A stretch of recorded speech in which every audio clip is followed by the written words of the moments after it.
जन स्वराज का पलायन रोकने का, रोजगार देने का पहला मंत्र यह है कि बैंकों के साथ मिलकर सीडी रेशियो को सुधारा जाए ताकि हर वो व्यक्ति जो रोजी रोजगार करना चाहता है उसको ऋण उपलब्ध हो और 2 से 2.5 लाख करोड़ रुपया एक्स्ट्रा बिहार में उपलब्ध हो जाए। दूसरी बात हम लोगों ने कही कि जो कृषि आधारित माइग्रेशन है उसको रोकने के लिए जो लोग भी अभी यहाँ पर धान, गेहूं, ज्वार, बाजरे, मकई की खेती कर रहे हैं उनको ये एक व्यवस्था लागू किया जाए कि अगर आप कैश क्रॉप की खेती करेंगे तो आपको मनरेगा के तहत मजदूर मुफ्त में मिलेगा। और तीसरी बात हम लोगों ने कही कि हर वो व्यक्ति जो 5 लाख रुपए तक लोन लेकर रोजी रोजगार करना चाहता है उसको सिर्फ 4% सालाना ब्याज पर लोन मिलेगा। इन तीनों चीजों को, एक सीडी रेशियो को सुधार कर 2 से 2.5 लाख करोड़ रुपया एक्स्ट्रा मुहैया कराया जाए, दूसरा मनरेगा को कृषि से जोड़ दिया जाए, और तीसरा हर वो व्यक्ति जो रोजी रोजगार करना चाहता है उसको 4% सालाना ब्याज पर पूंजी उपलब्ध करा दिया जाए। इन तीनों चीजों को जब हम लोगों ने सिमुलेट किया, इकोनॉमेट्रिक्स में उसको लगाइएगा, देखिएगा तो आपको पता चलेगा कि इससे करीब 40 से 50 लाख नए रोजगार के अवसर पैदा हो सकते हैं।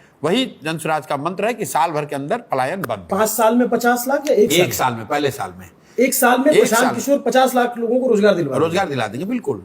और इससे क्या होगा, एक फ्लोर सेट हो जाएगा। जैसे जब देश में मनरेगा आया तो सारे लोग मनरेगा में मजदूरी करने नहीं गए, लेकिन मनरेगा ने एक रूरल वेज का फ्लोर सेट कर दिया। बिहार में 15,000 का 12,000 का रोजी रोजगार हो जाए, उसके बाद भी मजदूर बाहर जाएंगे, लेकिन वो 12,000 15,000 के लिए नहीं जाएंगे, वो 25,000 के लिए जाएंगे, 30,000 के लिए जाएंगे। हमने भी पलायन किया, आपने भी इसको आप समझ लीजिए। नहीं, वो तो बहुत थोड़ा अपर लेवल का पलायन हो गया।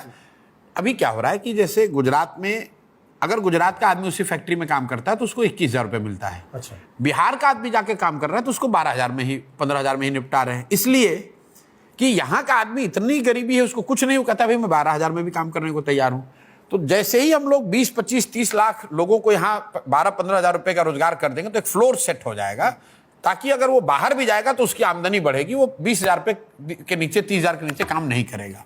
स्कूल का बस्ता छाप पर बटन दबाएं, जन स्वराज को विजयी बनाएं।